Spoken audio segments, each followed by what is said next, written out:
Welcome. Excuse me. Welcome very, very much to Conversations. Pleasure. Welcome to the program. Two people that are going to be able to talk, among other things, but with particular focus on a very interesting project involved in trying to see if we can't get a law library up in Harlem so that the people who have very good need to have understanding of the law to protect their interests and the interests of their community.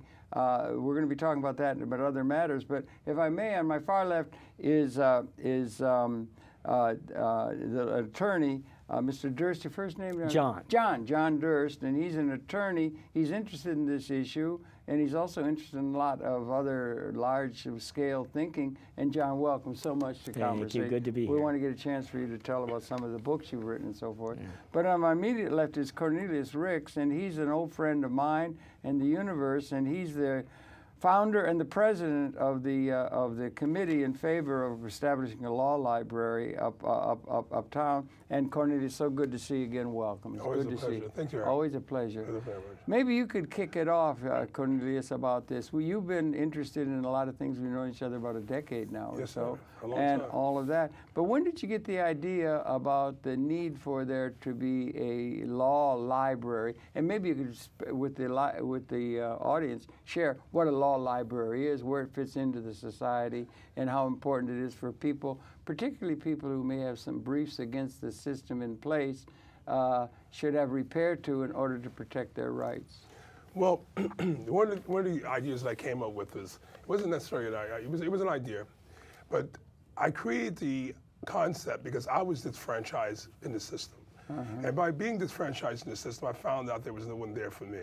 Okay. And basically what I did, I found out by doing research that in the urban communities, there were not legal libraries where people in the urban community, especially what I call urban community, black communities, can go and actually deal with doing research on cases that was important to them, or any cases that they felt as they were interested in, and finding out what decisions were made on certain cases. So by doing that, I found out they were only in Harlem.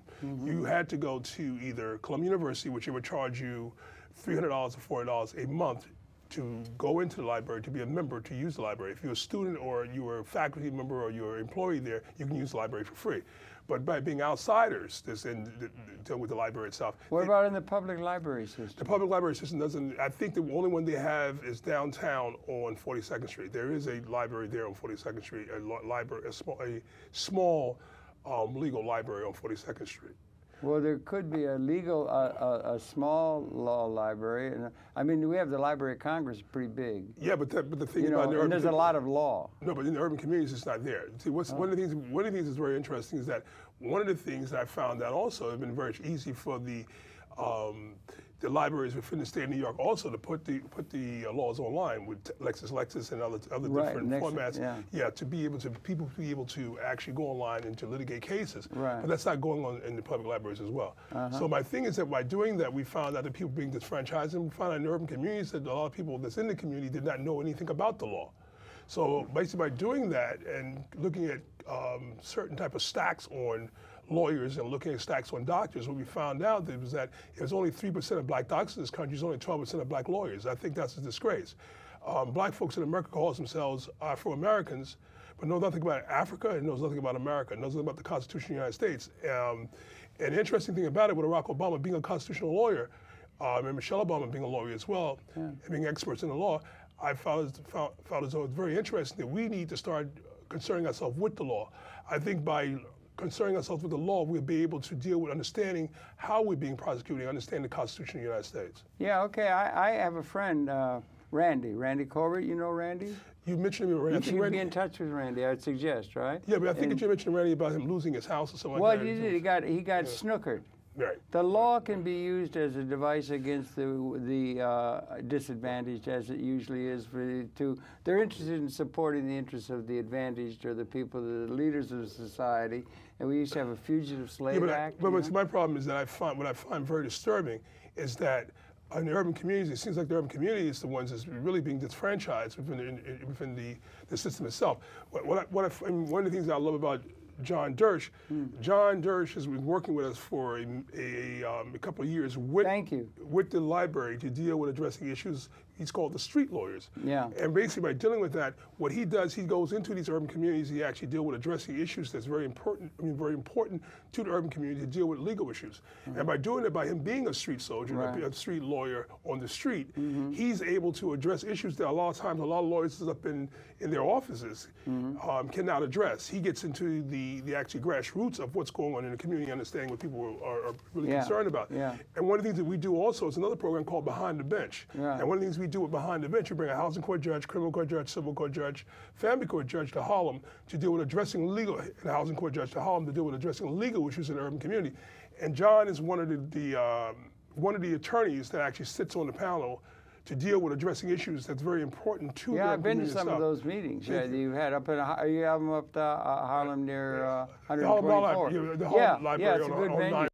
9 West 124th Street. Yeah, that's really good. But the interesting thing about it, which I think is very important for you to understand, is that by dealing with addressing these particular issues, a lot of times black folks in the urban community does not get a chance to meet a lawyer or a judge unless they're standing before a judge or standing before a lawyer. So what we try to do is show the human side. I call it the lion's den. What we try to do is show the human side of lawyers and judges. You know, one of the things we always say, you are what you eat. And basically by dealing with that, we try to basically bring lawyers in and judges in to discuss issues that's very important to the community, housing issues, family court issues, criminal issues, to deal with addressing issues that's very important to them, which they may not have a chance to talk to somebody outside of a law firm. Either they go to a law firm, either somebody was looking for them to get paid. What we do with the Behind the Bench, we always set up programs where they'll be able to come in and do the program and discuss legal issues and always ask questions, and actually deal with issues that's very important. If they have an outstanding case, we always tell them to not discuss the case in the forum, but discuss the case after the forum to get a chance to meet the judge and to meet the lawyer. And this is what John does, John Durst does. And what I think is so wonderful about it, he is someone that I truly respect as an attorney that's willing to actually do these type of cases, sometimes pro se. And by doing these cases pro se, people be able to litigate issues that's very important to them and very important to the urban community. Well, good for you, and good for you for supporting him. But I think John can tell you a little more about the street lawyers and what they're trying to do. I just wanted to say there's one thing about Randy, in that he's educated himself. There's a term autodidact, and we have educational systems where you can learn something very well, and the law is very, very variegated in all kinds of issues, and it can get to be very arcane, particularly for the citizen who doesn't. And then the terms by which you join the bar have certain obligations, and all of this. It's hard to understand it. But he was with fraud involved, stolen a property that he had for a long time and had been hoodwinked, and so he became homeless. He was living on the E train, sleeping with the police banging on it for 5 years. Well, I want to share the story because narratives count. And he was a very educated man, very smart and everything. And what he did in that dire situation where everything had been stolen from him unjustly and everything, and not having had any way to retrieve redress of grievance, he would go and take a shower at a public shower place. He had a public locker where you could put a lock on it. He would get dressed in a suit, and he would go every day to the law library.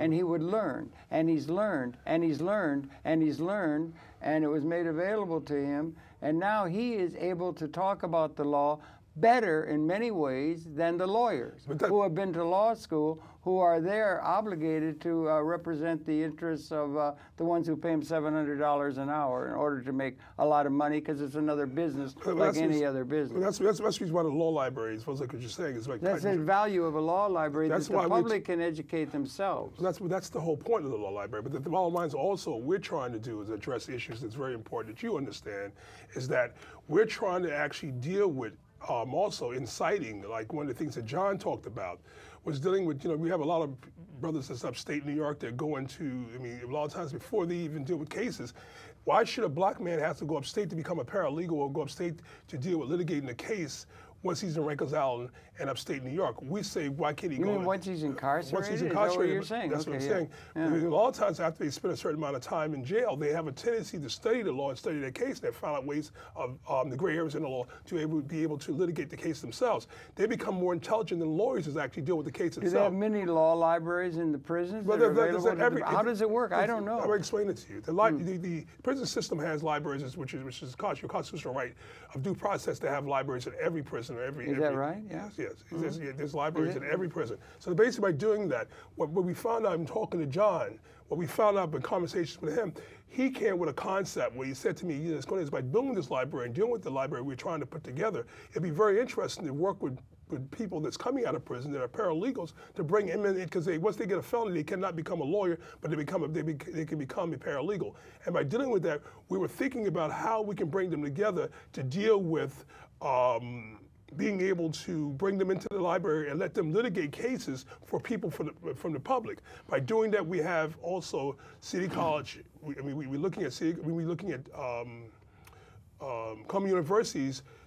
We talked to Columbia University's president to bring in interns to actually work in the library with law professors to actually work on looking at cases that's being litigated within the library. And by doing that, the students, just like you have interns in the emergency room, we have interns in the library that will be working as far as like dealing with litigating cases for different people that wouldn't be able to litigate it themselves. It's a matter of being educated in a way. And John, maybe you could pipe in here and everything. The law is a very splendid thing. It's very, very wide and very nuanced and everything. You know, by being on the streets and setting up, and people come walking by 125th Street and they ask us questions.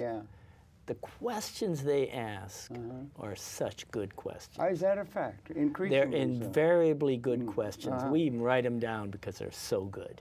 They're when unusual. You say we're on the street, you have a table set up? We put up a table. We have little God bless you. displays and stuff. We have chairs. People come down. They sit down. Good for you. We have other lawyers that do it, not just me. People are pretty knowledgeable, huh? Well, they have real problems. And when you're dealing with somebody who has a real problem, you know it right away, and you say, there's got to be a solution. And you have to think, because it's not run-of-the-mill stuff. It's always unique, interesting problems. Idiosyncratic. Very idiosyncratic. You don't know what's going to happen next day. And I keep a journal of it because they're so interesting. Good for you. Good for you. And but then you have to think a little bit, because, you know, I've been a lawyer in personal injury for my whole life. And it's only recently that I've had the luxury of being able to deal with some of these other problems. Thank you very much for paying attention to it. More should. And I've discovered that we call ourselves the street lawyers, because you discover after a while that you get more satisfaction from doing that than you do what you used to do, sitting in an office having all calls screened by a secretary. Now people walk up. $700 an hour for. Well, I mean, you know, that only lasts so long. You don't care that much. Yeah, but it is a business, and there are a lot of people get rich. So like doctoring is. But they're struggling. So we're not at that juncture anymore. We've been around long enough that we can take some time to enjoy the better part. What do they call it in Brooklyn? Vigorous, a little wiggle room to be able to do something else that you really want to do, rather than what the market or the money-making process. Like yourself, you're doing things that are intellectually interesting to you. I think that's a major principle. That's very important in life. Leisure. Right? And as you get better at what you do, you start having that time. So we find, though, that with Cornelius, he knows everybody on the streets, I think he knows everybody. He knows everybody in Harlem. And he is totally energetic about the idea of getting a team of lawyers. They may not be lawyers, but they're knowledgeable about the law, and they can deal with problems like he has had and like everybody on the streets has had, and solve those problems. So some of those people are really become to be like this fellow I know, Randy. He really know. I got another friend, Joe Barton. You know Joe yet, and Paula? Joe Barton's another guy. He's learned the law, and he's learned the law, and he can argue the law and bring it up constitutionally better than lawyers. Well, you see, the problem you have, if you just let people loose into a library, most people are going to go, you know, and they're not going to even get into it, right? You need some guidance. So that's where we come in with Cornelius's ideas, because we have a group of lawyers that can help people and guide them on their research. Without that, it's kind of difficult. Well, I think it would be because it's a very daunting thing. You go to a public library, you might find books, but you're going to find a librarian who knows nothing. You want to have a situation where lawyers are there kind of helping you help yourself. You know what I mean? John, what do they teach you in law school? I mean, is it a standard thing everywhere, whether it's Harvard or California or anything? What does the law consist of? We have to know common law. We have to know the history of it.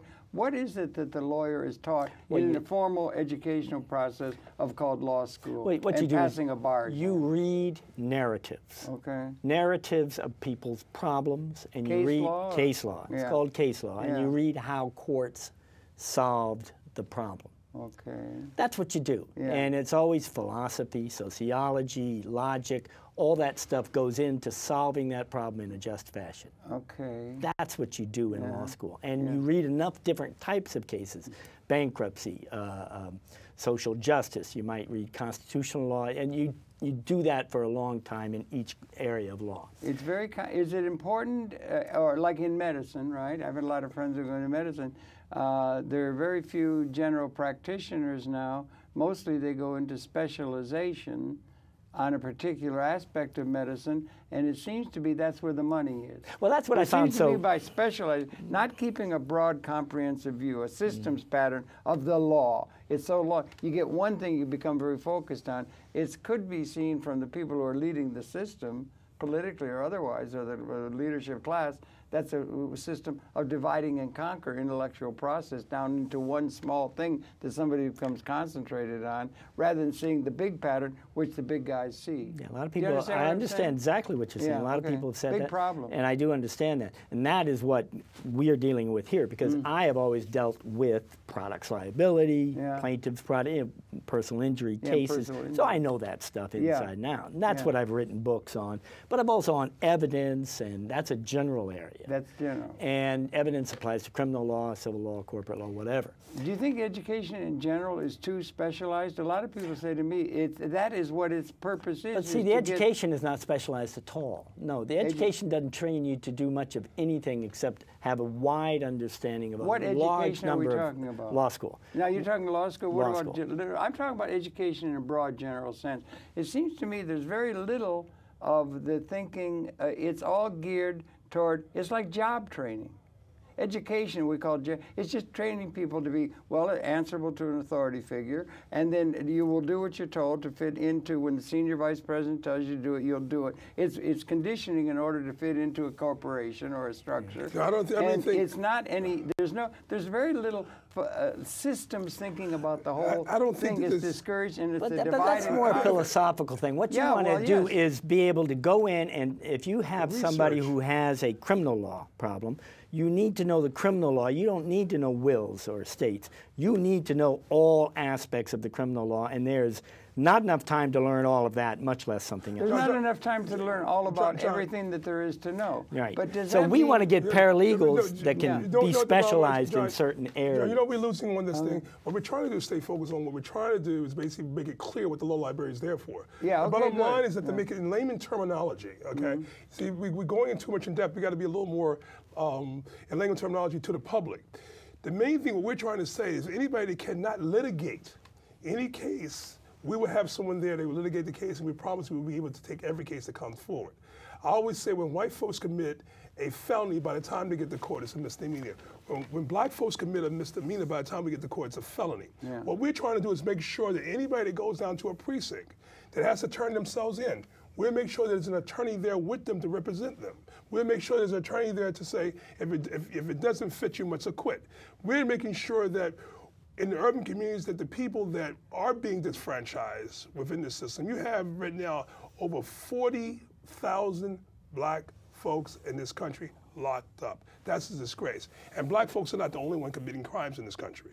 So the bottom line is what we're trying to do. Only 40,000? I think it would be, well, we got close to 2 million people. 2 million, in fact, 2 million. And they're all brown and black, well, excuse me, I may have been 40,000 just here in New York City. Oh, okay. That may be my mistake. We got the highest percentage of any country in the world per capita. In the world. That's something to be proud of. Well, I think, and it's all brown and black. Well, I think that one of the things, like I said, and mostly lifestyle crimes. But the thing is that, like I said before, we have to.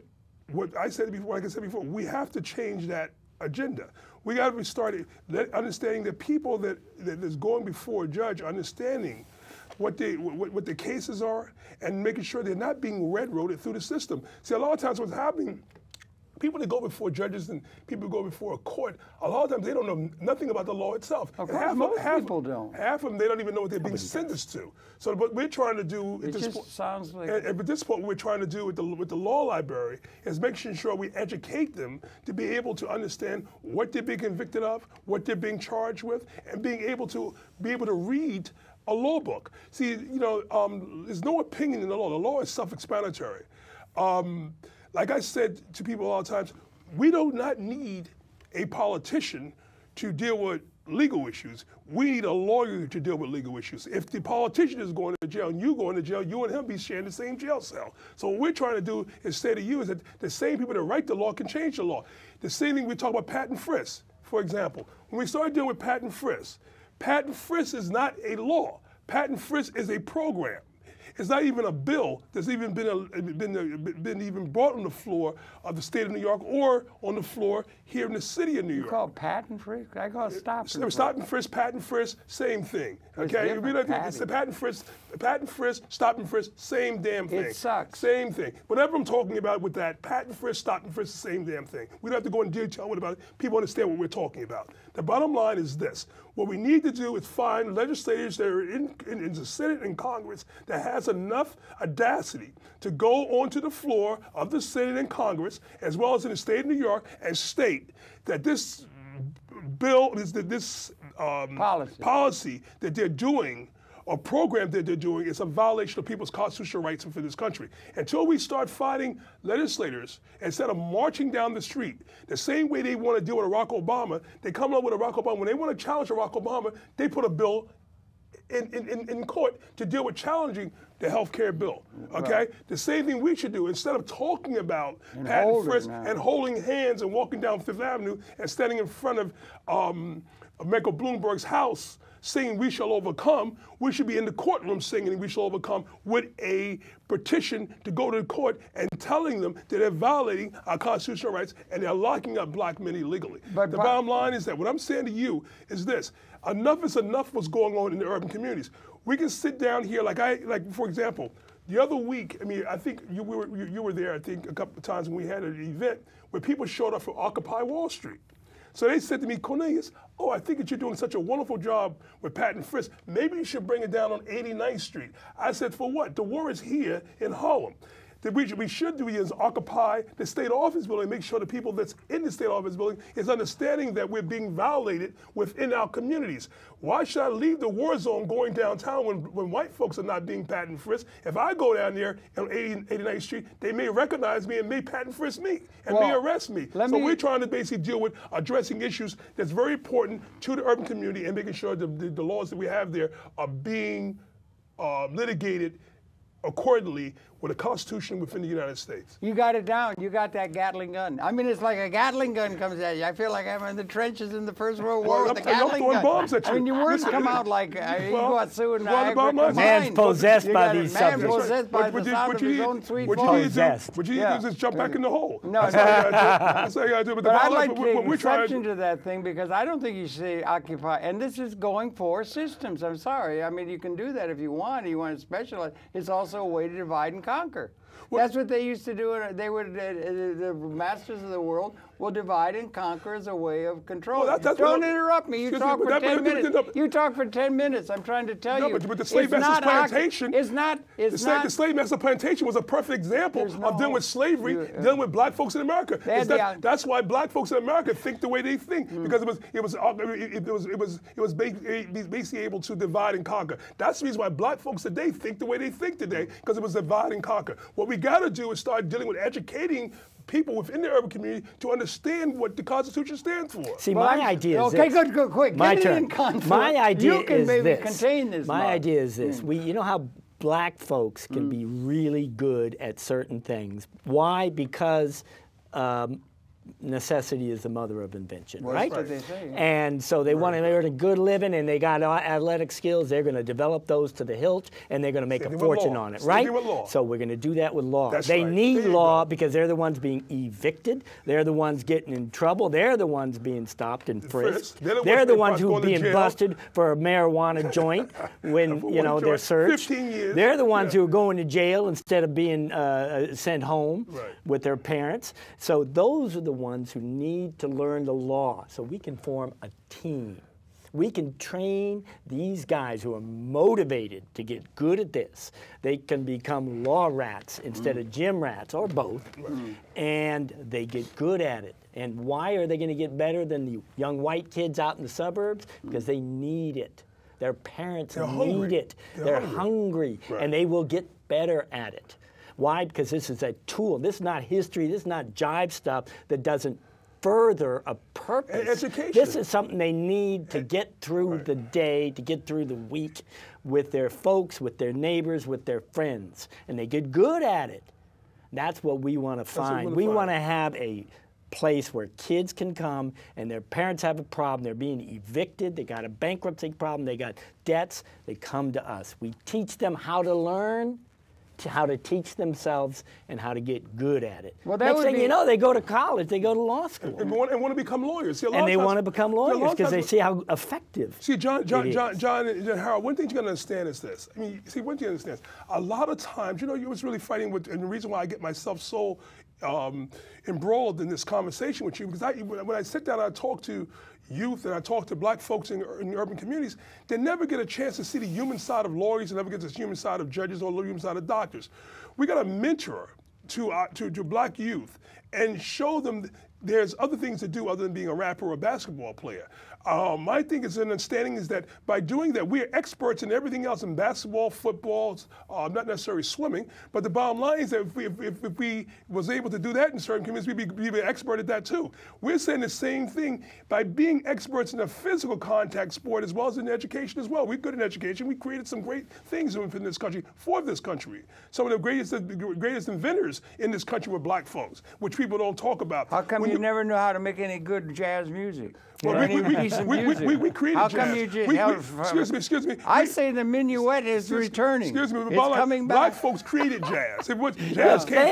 Jazz came from the slave master's plantation. We created jazz. We taught you music. You don't know how to do the minuet. Excuse me. We taught you music. So about everything that you think about, we taught you. So the thing is, what you got to understand is that we are your teacher. Well, so I must say that's another thing I'm working on. Black folks got to understand that they are the roots of this country, That's right. not just the roots of Africa. The foundation of this country was largely built on the backs of black folks people. in America. Now, and was the architects of this country. Back when this country had 200, 300,000 people, there were a lot of them were black. That's right. And they've been here since that time, building this country, and they should be proud of that. Even though a lot of the work was conscripted, that doesn't mean they still shouldn't be proud of it. That's a polite word for slavery. It was chattel slavery. That's right. It was slavery. Chattel slavery. But nevertheless, they did the work and they built the country. And there's got to be a measure of pride in that. There's got to be a measure of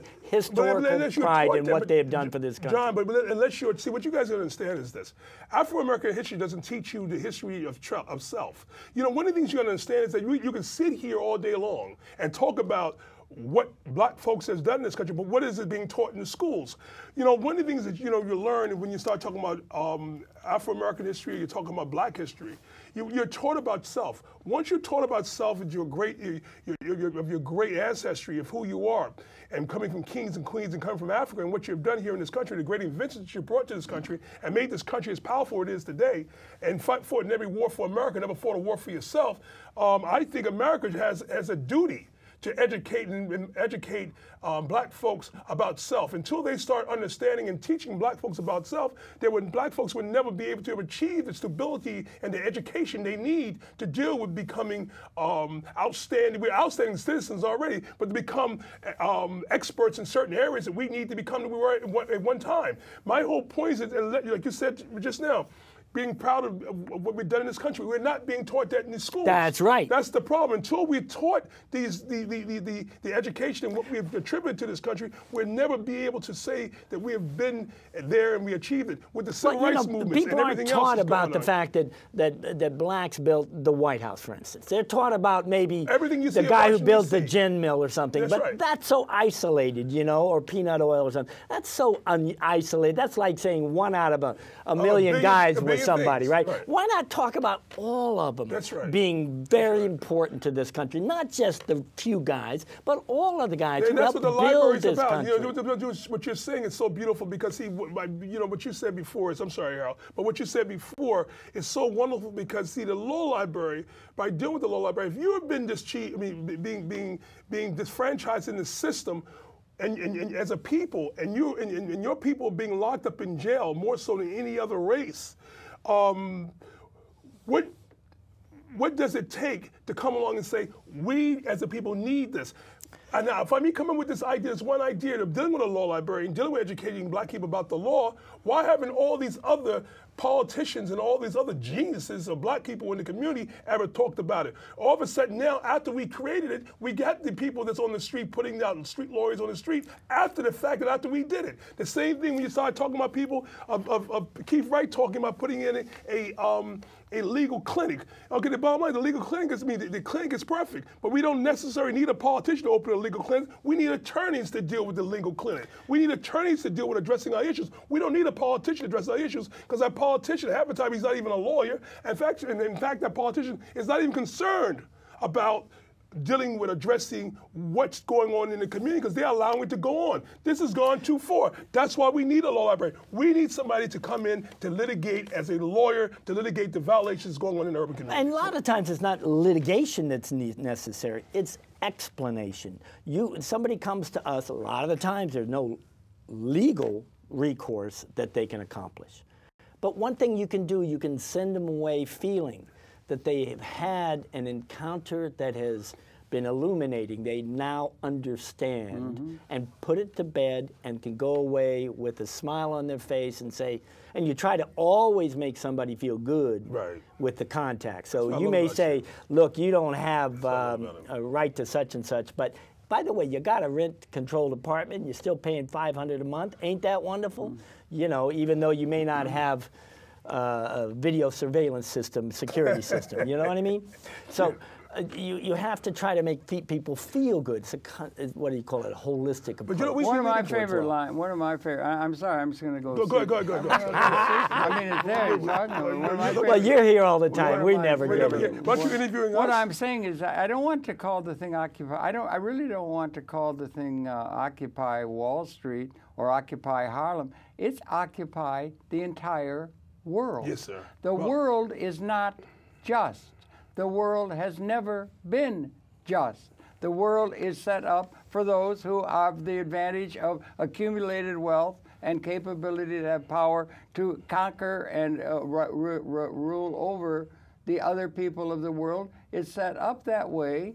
That's the way it is. James Joyce had Dedalus say, history is a nightmare of injustice that still holds. So it's not just in Harlem. It's not there. It's the whole world.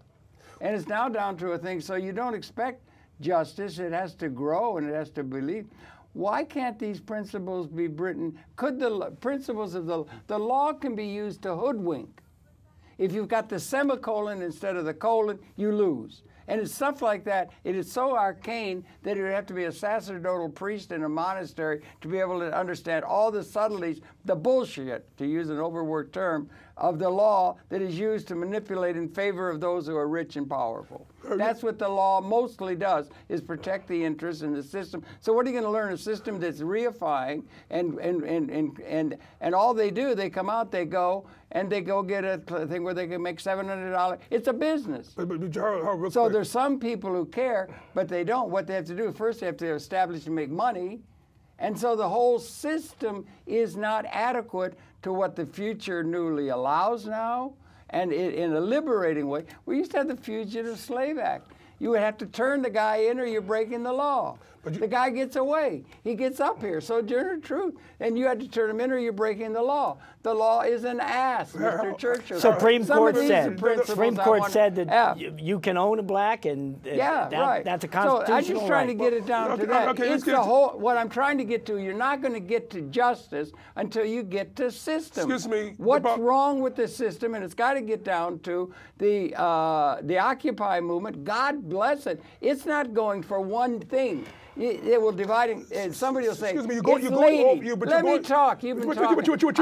I'm not gonna let you override me. I'm not gonna let you. I'm making a point. No, you're making a point. I'm making a freaking point. Long. I'm making it's not too long. You spoke for 10 minutes unbroken on the same thing we've been hearing from all kinds of that kind of stuff. I'm just saying.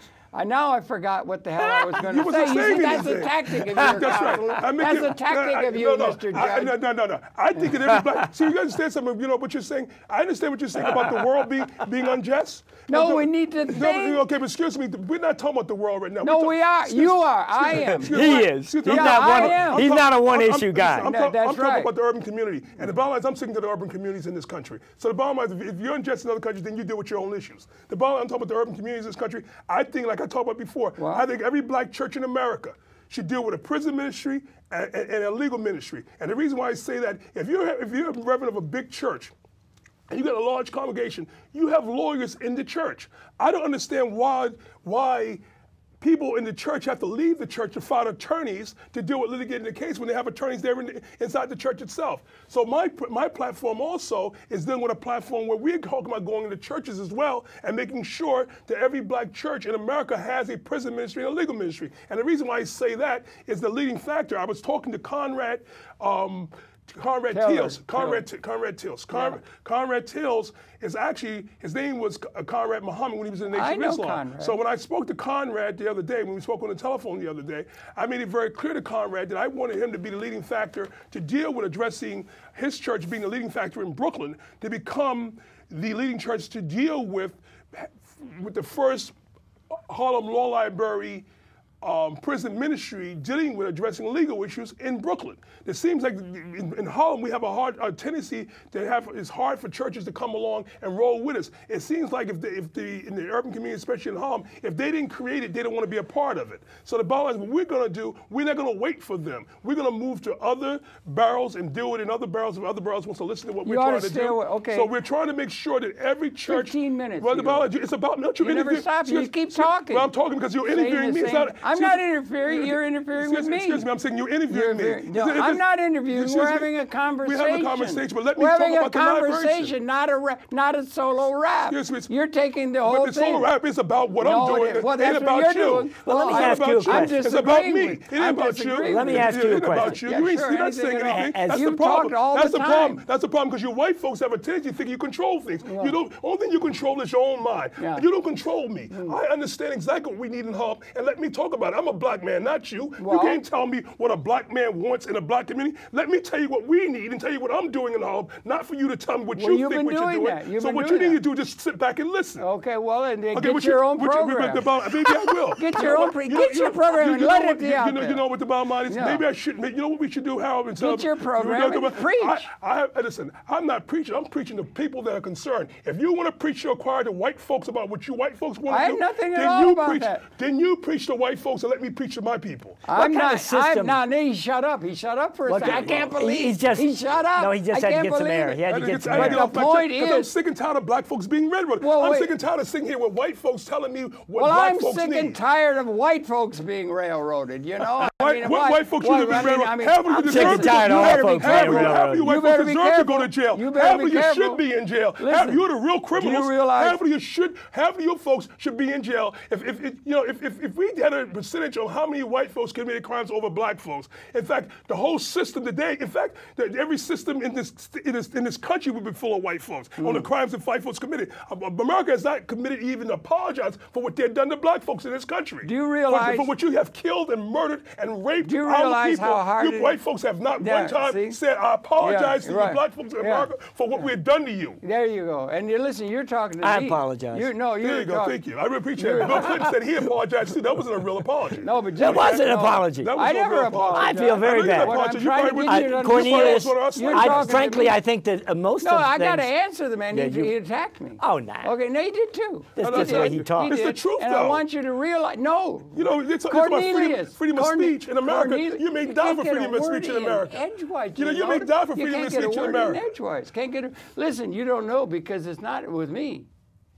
What's that? It's the WASP, white Anglo-Saxon. Well, you all look alike. I want to tell you all something. Look alike. Carlos, I was trying to find out the difference. Listen, I am white, Anglo-Saxon, and I'm a Protestant. I'm the enemy. But I want to tell you, it's even worse than that, Cornelius. I have found out recently. Well, first of all, I'm going to do a couple of things. What's that? I found out that I had my DNA done. And I did find out that I had DNA is going back to science, that we're all Africans. Okay, let's get that straight. We're all Africans. I'm an African, you're an African. You don't have a claim on Africa. I'm an African. We're all Africans. We're all out of Africa 200,000 years ago. Okay, get that straight. And then secondly, personally, though, it's not only that I'm a white Anglo-Saxon Protestant, I am, they had my DNA done. It goes back to an ancestor, an individual in Ethiopia 60,000 years ago. I've got a claim to Africa. I come from Africa. It's not your continent. Oh, that's a point. Okay. But then secondly, I find out that in my own personal case, my daddy had a lawyer. I found out that I'm not only that, but on my paternal side, my lineage in Anglo-Saxon lineage goes back to Edward the Confessor. I'm a descendant of royal Anglo-Saxon Protestant white background. So I'm the enemy. And I know I'm not the enemy. I am to be included in this thing too, and I'm just making that point so that you would know that when you bring that down. You know what I'm going to say to some of you real quick, Harold? I love what you just said. You know what's so wonderful what he just said, John? No, you're laughing. It's not funny. Edward the Confessor, No, just slow and say, it's not funny. I know what you're talking about. What I'm trying to tell you is this, for you to come along. No, but how hard it is. Excuse me, can I speak? I got nobody to complain to. Excuse me. I cannot complain for the fact that I'm being badly treated. I'm trying to make a point. The point I'm trying to make to you is the first time I heard a Caucasian sit here, a white man sit here and tell me he comes out of Africa, he's claiming Africa as his homeland. It is. It's scientifically clear. Excuse me, please. I understand what you're saying. So for you to say that I'm proud of you, and I can call you my brother, but the bottom line is that I wish that other white folks would have that same attitude that you have to say where you come from and who's the original man. So the bottom line is what I'm trying to say to you is that I appreciate you. I love you. We go through this all the time, every time we deal a show here. Every time. But know what happens, though? By doing this, we get a better understanding of self. We get an understanding of what we really appreciate and what we really want in life. And for you to break down and say what you just said to me brings tears to my eyes. It makes me really feel as though it really makes me feel as though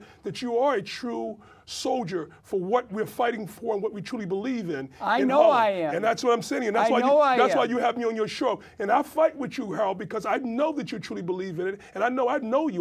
That's what I'm calling. I know you as a friend. That's what I'm going for when I say listen. Don't go to Occupy Wall Street. Don't go. Because I'm trying to tell you something. Right. You're trying to say we should learn the law. I'm trying to tell you we should learn to think. Okay? I hate to bring it up, but we could think, right? And the thing is that when they go there, they do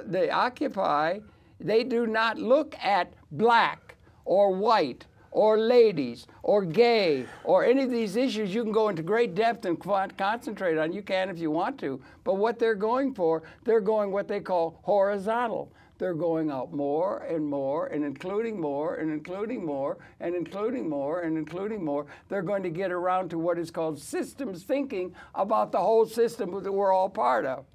It's called intellectual.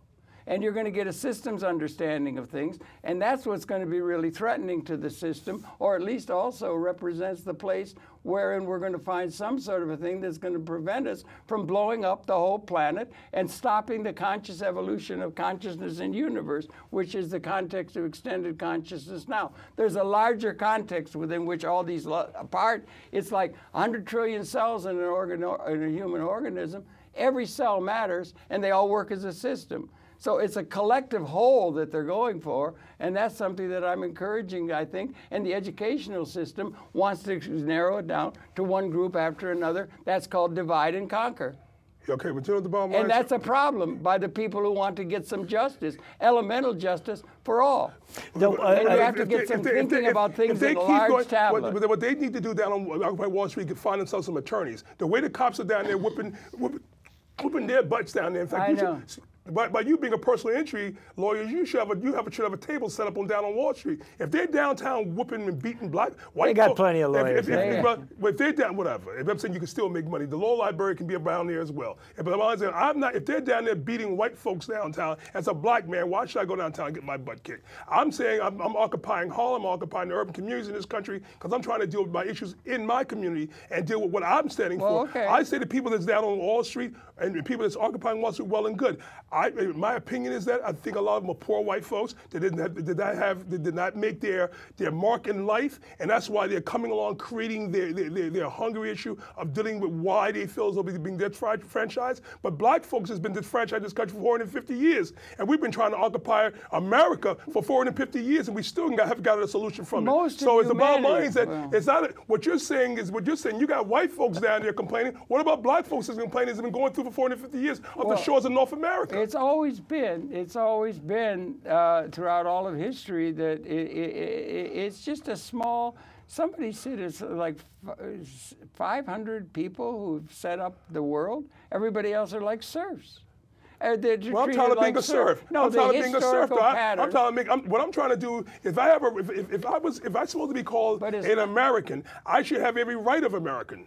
So the bottom line is, but none of us have any rights, is what he's saying. We're not. He's not saying black folks have any rights at all. If that's the case, then black folks don't have any rights at all because but you have to understand. We came here under your foot. Came here under your whip, and we still have. No, it's not a long time ago. It still exists today. The slave master's plantation is the prison system that they put in place today. What are you talking about? It doesn't exist. For you to sit here, John, and tell me it was so long ago. This same system just changed. No, nothing has. Only thing they've done is put their pinstripe suits on and went back down to Wall Street and took their hoodies off. So the bottom line is that what we got to understand is that we got to stop thinking and change white folks' attitude like yours to think that slavery was so long ago that doesn't exist. You said into one of my panel discussions, and you said that when we talk about reparations, you said we don't think we can get reparations, but you said it's been so long ago, and the statute of limitations ran out. The statute of limitations doesn't run out on murder. You people murdered and raped my ancestors, and you telling me that black folks in America does not deserve reparations? You're completely insane, and you should not be a lawyer. No. All I'm saying is that will never happen. Well, the bottom line is that's for you to say. With the law library, I'm just a realist. I'm a lawyer. I'm a realist too, and I'm a black activist. Yeah, and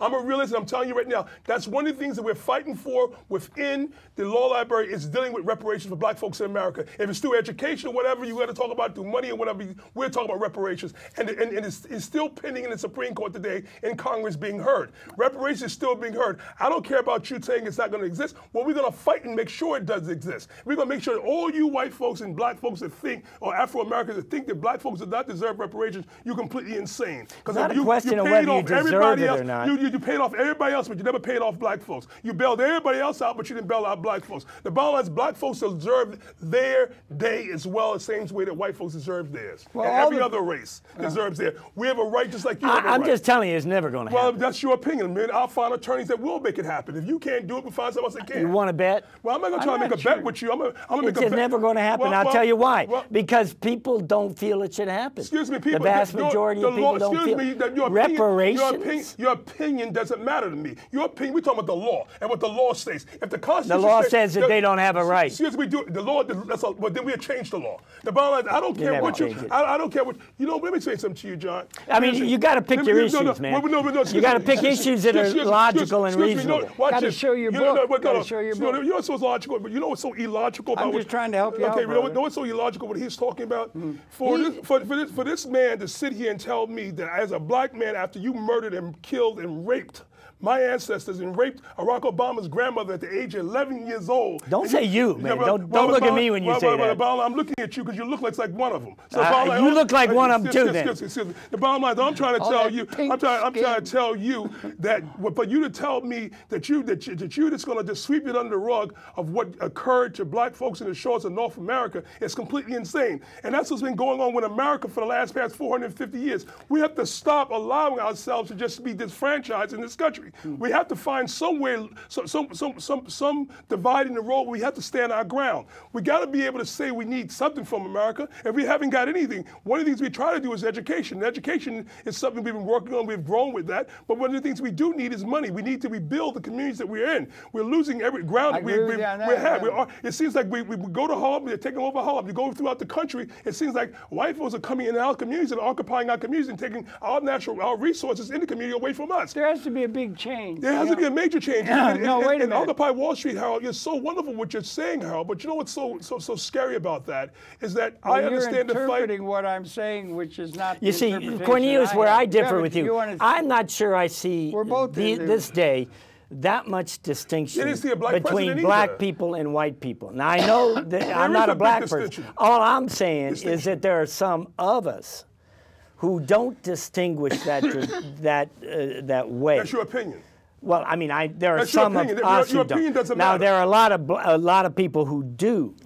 So the battle is with the people who do see a distinction between black and white. I personally in the criminal justice system, you see, in the criminal justice system, you see no distinction between whites and blacks. Why is it that there's more black folks in this country in jail than whites? And black folks are not the only one in this country committing crimes. Well, that's a big question. Why is it? It's a very interesting question. It's a huge issue. Your opinion, for you to be an attorney and for you to sit here and by being an attorney and for you to sit here and say you're giving and forming an opinion, there's no opinion in the law. So the law is self-explanatory. The main thing is bringing an argument to the Supreme Court or to Congress to deal with addressing reparations. There's on a legal terminology. Someone has to study that, and that's what Johnny Cochran was doing, and that's one of the things that well, that's great. Other lawyers are doing. The main thing is what you're saying. Sure, the main thing is that people in this country, especially your forefathers, have made it very clear within the Constitution. If they even thought there was a black man or a black senator or a black president in the White House, they're turning over in their grave. Okay, they'll be haunting the White House and the Senate and haunting Washington D.C. So the bottom line is, but that's what you're saying. There is a direct difference of me and you in skin color as well as how there really isn't. How I'm treated. There is a big difference. There's a big difference of how I look at myself as how you look at yourself. I am a proud black man. I am so proud. Well, I'm not a proud white man. I'm just a... Well, I'm a proud black man. I'm so proud of my ancestors. I'm so proud of my family. I'm so proud of my mother. I'm so proud of my father. I was taught well. And that's one of the reasons why I think the law library through education is very important to black folks in America. And that's why I think it's very important that we have to reprogram black folks as well as reprogramming white folks is input expert. I agree with that. One of the things I got to look out for his interest, because he won't look out for it, but everything. But you got a book. Oh, why my book is... Yeah, well, this is a book that shows the incredible support through the work of this hard fellow who is so retiring. He won't advance himself. Do they have it on camera? I have to help you advance yourself. Do they have it on camera yet? Get a voice for yourself. I don't think they have it on camera yet.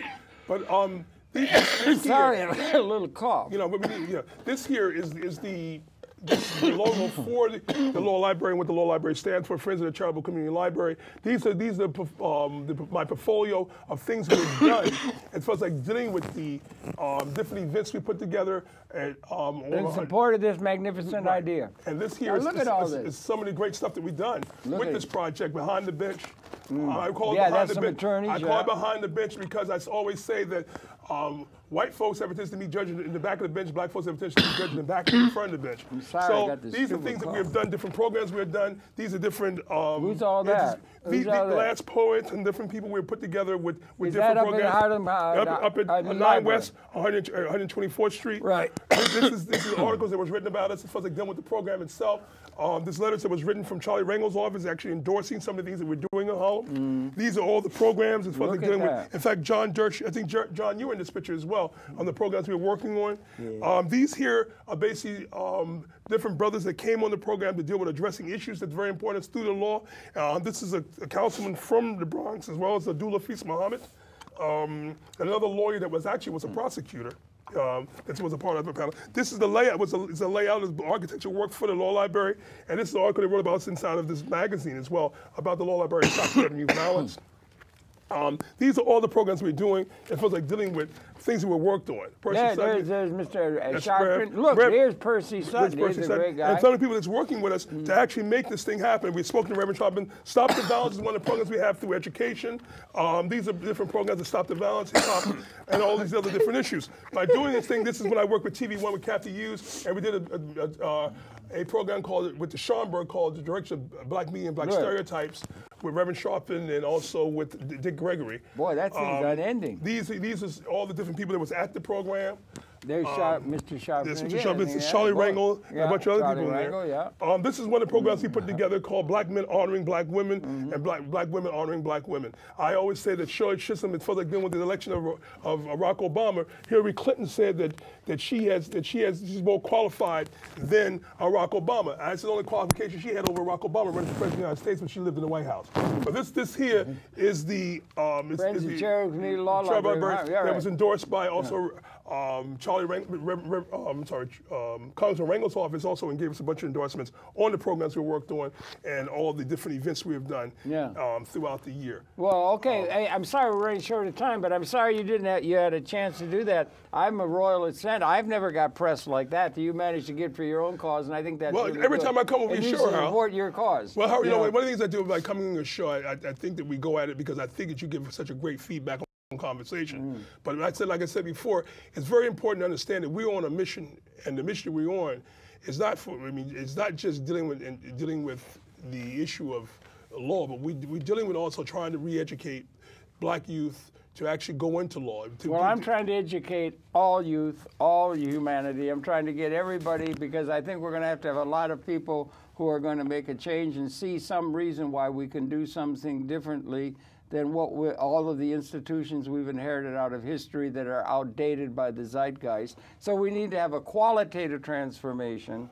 not one that is just dealing with parts of it. And I think we got to guard against allowing those in power to divide and conquer us into groups, because it's the whole of humanity that has to be addressed as a system. That's the real intellectual challenge. We shouldn't be co-opted by those who are saying just stick to your own thing. Let me ask you a question, Howard, real quick. You can't, I haven't got time. We're running out. You better say hello. Real quick. Let's say goodbye. Okay. Say goodbye. Howard, it's nice meeting you. Goodbye, John. Hey, John, goodbye. Real pleasure. And run the credits, and then they can go. You got a word or two to say. Sorry you didn't get a chance to hardly say anything. You ought to learn to speak up, young man. Yeah, he's shy. The issue I'm trying to deal with is right now. If that's the case, John, real quick, it says, do you like the way that if there was someone other than Barack Obama in the White House, do you think that white folks would treat a white man the way they're treating Barack Obama? Or so even talk about... Oh, no question. There's a lot of racists that does that. Talking about Michelle Obama. Just we down in Florida, they told Michelle Obama not to come into a district or school district because they didn't want to hear what she had to say. They never told any other first lady that. So I'm trying to say to you, for you to say here that you don't see a difference between me and you, there is a difference. Yeah, they would never ever talk to they would never disrespect I'm being the president. idealistic. Just not go there, because it pisses me off, and I love you, you're my friend. Shouldn't be so restrained. But I have to change your whole psychological thinking of why you think that I feel the way I feel. I feel that way because I've been mistreated. I seen what the system did to me, and it hurts when I know that I have worked hard and tried to be an upstanding citizen, and they destroyed me just for what I speak about and what I believe in, and that hurts. And that's the thing what King died from. That's what Malcolm died from. Speaking out and dealing with issues that's very important to the urban community and very important to black folks. They will kill you for what you believe in, especially if you're speaking the truth. I think that's really good. Well said. Glad you had a chance to say it. I think you ought to learn to really emote and everything. You shouldn't be so constrained and so interiorized. He has a conservative style. Yeah, I don't know. He's got this conservative style, Gatling gun Rick. Pleasure to present his perceptions. That's the end of this particular program. Keep up the good work. Thank you. I think there's a larger tablet. That's all. But anyway. We're coming back again tomorrow. John, thanks a lot. Yeah, pleasure, my friend. My pleasure. We're coming back again tomorrow. Now, say good night, Rick. Good night. It's a pleasure being here. Harold, it's always a pleasure being on your show. You know, we go at it all the time. It feels like dealing with battling back and forth. But I think that's what makes the program very interesting. People tell me what happens a lot of times when we do these programs, they become very bored. So when you do these programs, you got to give them something to sit there and watch. That first program we did with you was really good, wasn't it? Oh, that was a fabulous program. That was funny. You were showing everybody what a great thing it was. Remember that? Yes, sir. Why don't you get that first first program we did when I got you cold? Remember? How'd you get my cold? No, we did. Oh, let's go back and look at that first program about 10 years ago. Do you remember that? Yeah, remember that, my brother? That's right. You remember that? That was the really first fun. program. That was funny. 10 years? That was good. Yeah. I was a young guy.